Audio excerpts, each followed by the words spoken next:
Hello dear students, once again welcome back to our channel Gyan Lab NCERT. आज मैं आपके लिए लेकर आई हूँ आपके नीट 2022 का PYQ MCQs of chapter number 7, that is evolution chapter.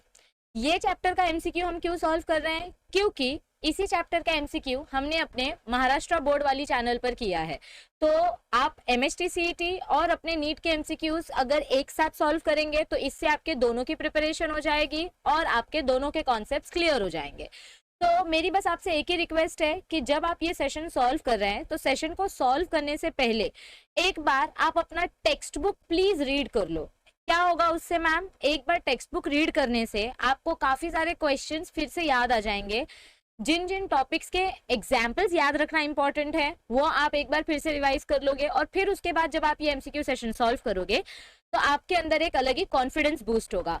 और सबसे इंपॉर्टेंट बात कि ये सेशन खत्म होने के बाद सब बच्चों को कंपलसरी सब बच्चों को कमेंट सेक्शन में अपने मार्क्स कमेंट करके बताने हैं कि आपको कितने मार्क्स आए। एक क्वेश्चन का आपको 4 मार्क्स काउंट करना है और रॉन्ग क्वेश्चन का आपको -1 करना है। सो आपको टोटल बताना होगा कि आपके कितने मार्क्स आए। चलो स्टार्ट करते हैं आपके आज के सेशन के साथ। All the best, you will get 20 seconds and you have to answer within that 20 seconds. तो ये अभी, हाँ, एमसीक्यू स्टार्ट करने से पहले एक ये बहुत इंपॉर्टेंट टॉपिक है, इसके ऊपर क्वेश्चंस हमेशा आते हैं और बहुत ज्यादा आते हैं।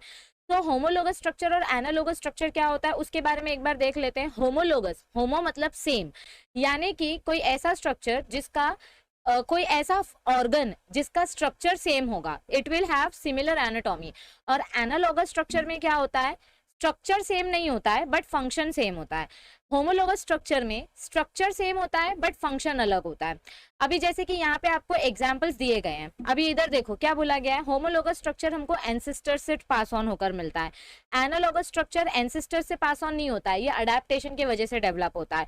होमोलोगस स्ट्रक्चर रिलेटेड स्पीशीज में डेवलप होता है, एनालोगस स्ट्रक्चर अनरिलेटेड स्पीशीज में हम मैच करते हैं, जैसे बर्ड्स और फिश, ये दोनों अनरिलेटेड स्पीशीज है। तो इन दोनों में कोई स्ट्रक्चर ऐसा जो सेम फंक्शन करता है बट ऑर्गन अलग अलग है तो उसको बोलेंगे एनालोगस स्ट्रक्चर। और सबसे इंपॉर्टेंट एमसीक्यू जो आता है आपके क्वेश्चन में होमोलोगस स्ट्रक्चर से रिलेटेड कि ये कौन से टाइप का एवोल्यूशन है, it is a divergent type of evolution. और एनालोगस स्ट्रक्चर कौन सा एवोल्यूशन है? कन्वर्जेंट एवोल्यूशन है।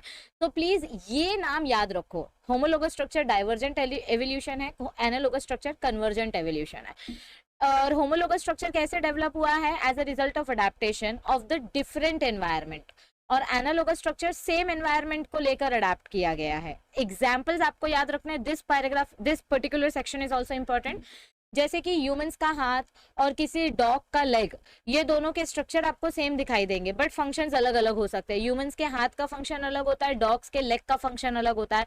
तो स्ट्रक्चर सेम है बट फंक्शन अलग है, याद रखो। होमोलोगस स्ट्रक्चर बोला है, same structure but different function. Analogous structure में different structure but same function. Okay, चलो स्टार्ट करते हैं। All the best, let's start with your first MCQ. तो ये रहा आपका पहला क्वेश्चन। क्वेश्चन क्या पूछा गया है? जेनेटिक ड्रिफ्ट कहां पर ऑपरेट होता है? कम ऑन, अब ये तो आराम से सीईटी के बच्चे भी आंसर कर सकते हैं। जेनेटिक ड्रिफ्ट कहां पर हमको देखने को मिलता है? क्वेश्चन नंबर 1 का आंसर करो चैट बॉक्स में, जल्दी जल्दी आंसर करना है। Genetic drift appears in small isolated population. कहां पर देखने को मिलता है हमको genetic drift? Small isolated population में। Very good, next question.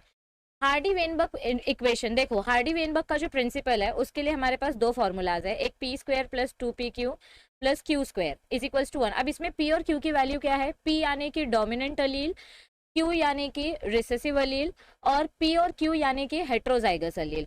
तो आपको इधर पे क्या पूछा गया है कि हेट्रोजाइगस इंडिविजुअल को हम कैसे रिप्रेजेंट करते हैं? 2pq से। Yes, very good, next question.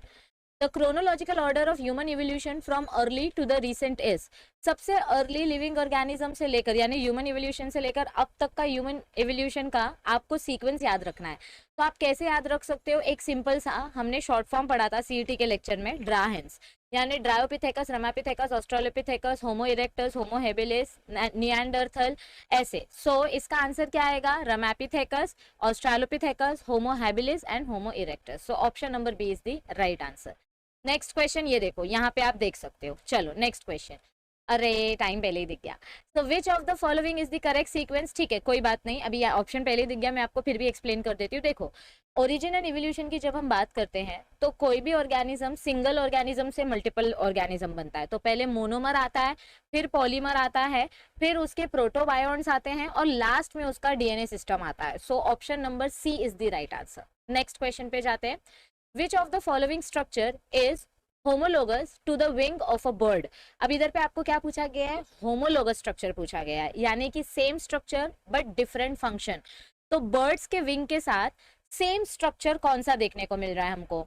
Yes, rabbit के hind limbs, dorsal fin of a shark, wing of a moth और flipper of a whale. Whale का जो फ्लिपर होता है ये बर्ड के विंग के जैसा स्ट्रक्चर दिखाई देता है, बट दोनों का फंक्शन अलग है। बर्ड के विंग्स का फंक्शन होता है उड़ना, फ्लिपर ऑफ अ वेल का फंक्शन होता है स्विम करना। फंक्शन अलग but structure same, homologous. Next question. Analogous structure are a result of, अभी ये सबको आना चाहिए, मैंने अब भी आपको याद करने बोला था। हम मूवी देखने जाते हैं तो हम कौन सी मूवी देखते हैं? एचडी मूवी देखना ज्यादा पसंद करते हैं, यानी homologous structures show divergent evolution and analogous structure show what? It shows convergent evolution। AC की हवा सबको गर्मी में अच्छी लगती है ना, तो analogous, convergent, homologous, divergent, HDAC। yes, next question ये देखो, एनालोगस स्ट्रक्चर्स कैसा दिखाते हैं? ये एनसीईआरटी की लाइन है, it shows convergent evolution. Next question. Which are the two statements regarding the origin of life? Origin of life से regarding कौन से दो स्टेटमेंट्स करेक्ट है? Following are the two statements, आपको इनमें से करेक्ट स्टेटमेंट बताना है। पहला स्टेटमेंट क्या है? The earliest organisms that appeared on the earth were non green and presumably anaerobes. This is correct, पहला सबसे ऑर्गेनिज्म एनारोबिक अज्यूम किया गया था। और दूसरा स्टेटमेंट है कि फर्स्ट ऑटोट्रॉफिक ऑर्गेनिज्म जो है वो एक्चुअली में कीमोट्रॉफ्स देखे गए थे और ये कभी ऑक्सीजन रिलीज नहीं करते थे। सो ये भी ट्रू स्टेटमेंट है। So both the statements are true, option number A is right answer. Next question. The wings of a bird and the wings of an insect are, देखो फंक्शन दोनों का same है, same function different structure, same function different structure, function same है, यानी कि bird के wings भी उड़ने में मदद करते हैं, इंसेक्ट के विंग्स भी उड़ने में मदद करते हैं। तो same function different structure, different structure यानी कि एनालोगस है, डिफरेंट स्ट्रक्चर है यानी एनालोगस है। और एनालोगस कौन सा एवोल्यूशन है? कन्वर्जेंट एवोल्यूशन है, यानी कि AC, analogous structure convergent evolution. Next question. अभी ये सीईटी के बच्चों को ऐसे आंख बंद करके भी इसका आंसर आना चाहिए। Industrial melanism is an example of which type of process? बताओ फटाफट से। इंडस्ट्रियल मेलानिज्म किसका एग्जाम्पल है? इंडस्ट्रियल मेलानिज्म म्यूटेशन का एग्जाम्पल है, न्यू डार्विनिज्म का, न्यू लेमार्किज्म का या नेचुरल सिलेक्शन का। So then option number D is right answer. Next question. A population will not exist in Hardy Weinberg equilibrium if, Hardy Weinberg equilibrium में population आने के लिए क्या इंपॉर्टेंट होता है? यस कि पॉपुलेशन लार्ज होना चाहिए, क्योंकि हार्डी-वेनबर्ग प्रिंसिपल हम कहाँ पर अप्लाई करते हैं? ये हम मेंडल के थ्योरी में भी अप्लाई करते हैं। तो according to Hardy Weinberg equilibrium the population should be large and individuals should mate selectively. A population will not exist in Hardy Weinberg, अच्छा मैंने नॉट ध्यान ही नहीं दिया, नॉट बोला है। हार्डी-वेनबर्ग इक्विलिब्रियम कहाँ पर अप्लाई नहीं होता है? जब आपके इंडिविजुअल सिलेक्टिव मेटिंग करते हैं। सिलेक्टिव मेटिंग मतलब क्या होता है? ब्रीडिंग। तो ब्रीडिंग करने के टाइम पे अगर आप सिलेक्टिव ब्रीडिंग कर रहे हो तो इधर हार्डी-वेनबर्ग इक्विलिब्रियम नहीं आएगा, क्योंकि Hardy Weinberg equilibrium is applicable in large population. Not बोला है तो ऑप्शन नंबर सी आएगा। Next question. In a population of 1000 individuals 360 belong to genotype A. चलो हार्डी-वेनबर्ग का प्रिंसिपल लगा लेते हैं हम पहले इधर पे, P square plus 2pq plus Q square is equals to 1। आपको टोटल 1000 पॉपुलेशन दिया गया है, इसमें से आपको बोला गया है कि 360 जो है वो टोटल डोमिनेंट है, यानी कि पी स्क्वायर की वैल्यू आपको कितनी दी गई है? 360 आउट ऑफ 1000। ओके, और कैपिटल ए हेट्रोजाइगस की वैल्यू आपको 480 दी गई है और रिसेसिव की वैल्यू आपको 160 दी गई है। बट पूछा क्या है? हमको सिर्फ कैपिटल ए का वैल्यू फाइंड आउट करना है, सिंगल कैपिटल ए का वैल्यू। मतलब पी स्क्वायर क्या आएगा अपना? कैपिटल ए, 2pq क्या आएगा? एक कैपिटल ए एक स्मॉल ए, और क्यू स्क्वायर क्या आएगा? स्मॉल ए। अब पी स्क्वायर की वैल्यू हमको ओवरऑल एवरेज 360 प्लस 480 प्लस 160 मिला के 1000 होता है, तो हमको इधर पे ऑलरेडी पी स्क्वायर की वैल्यू दी गई है। सो देयरफॉर हम इसको डिवाइड करेंगे तो 36/0 क्या आता है? 0.36। करेक्ट। अब आपको सिंगल ए का वैल्यू फाइंड आउट करना है, P square is nothing but double A. अब आपको सिंगल ए का वैल्यू फाइंड आउट करना है तो आप क्या करोगे? यस एवरीबॉडी, इसका स्क्वायर रूट निकाल दोगे। सो 36 का स्क्वायर रूट क्या होता है? 6। यानी कि आपका आंसर क्या आएगा इधर पे, p की वैल्यू क्या आएगी 0.6, करेक्ट, क्योंकि आप इसका, ये स्क्वायर है ना, आपको एक सिंगल ए की वैल्यू चाहिए, ये डबल ए की वैल्यू है, तो सिंगल ए की वैल्यू के लिए हम इसका स्क्वायर रूट निकालेंगे तो हमको आंसर क्या मिलेगा 0.6, तो answer is option number C. Next question, 4 limbs of a cat, lizards used in walking, 4 limbs of whale used in swimming and 4 limbs of bat used in flying are an example of।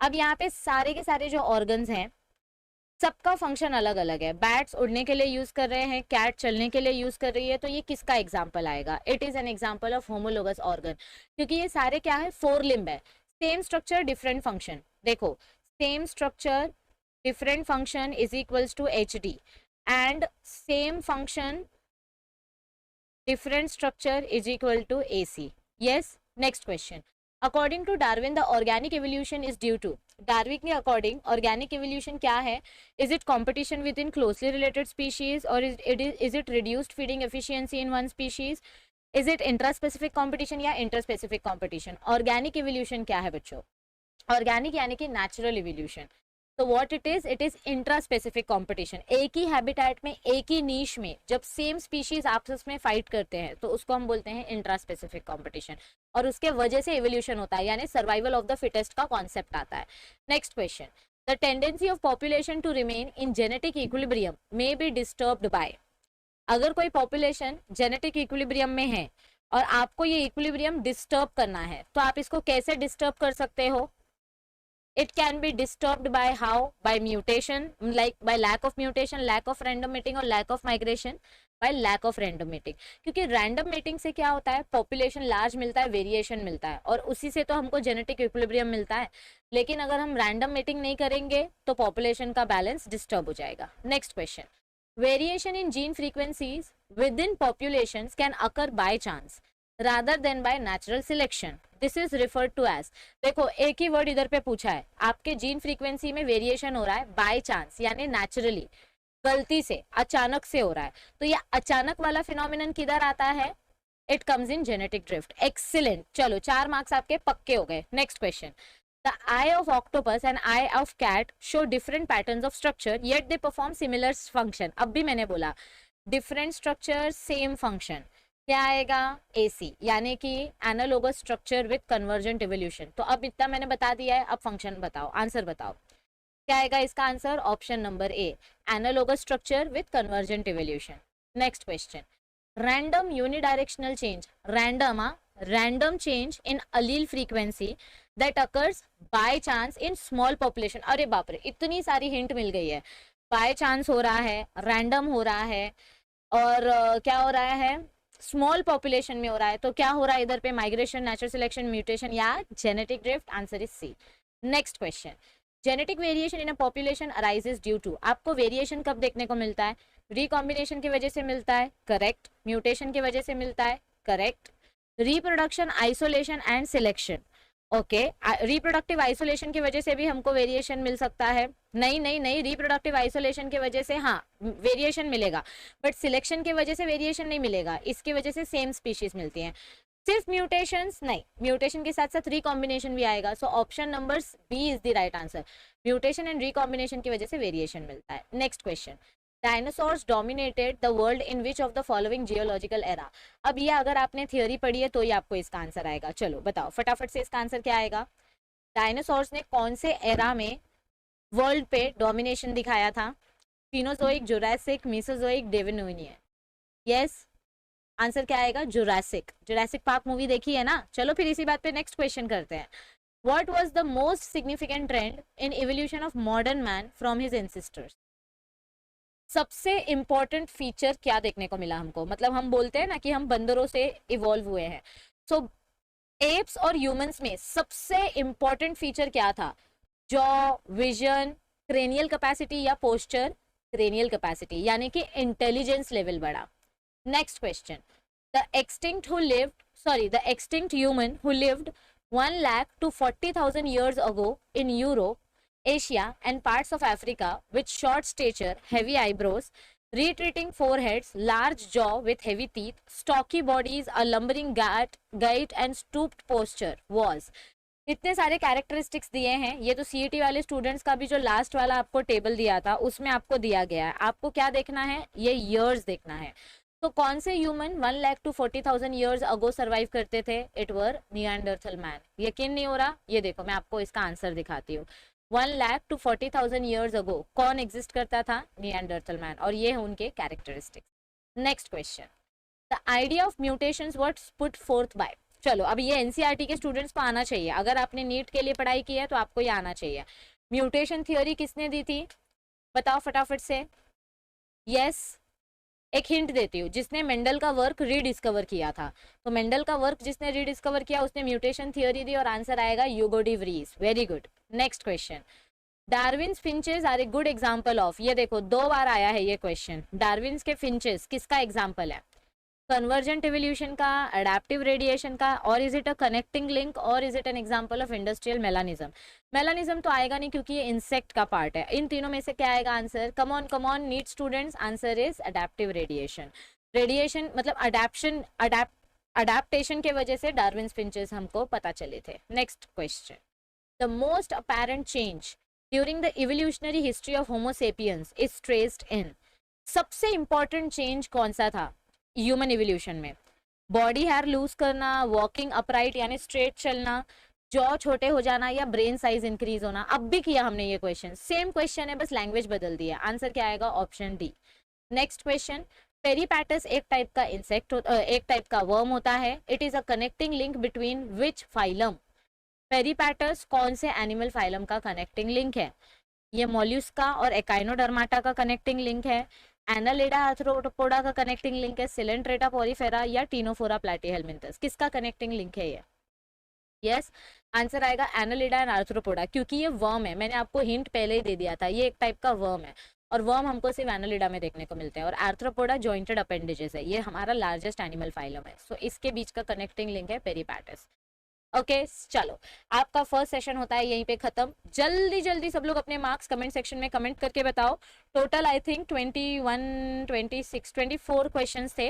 तो जितने भी question थे 1 question into 4 marks, और पहले जितने questions right गए उसको 4 से मल्टीप्लाई करो, और जितने क्वेश्चंस रॉन्ग गए उनको -1 करके टोटल मार्क्स में से माइनस कर दो।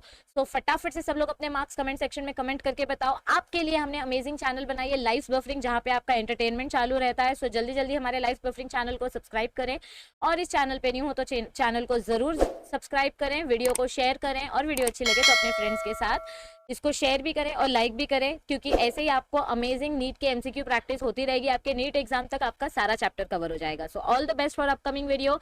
Bye bye, take care, thank you, see you soon.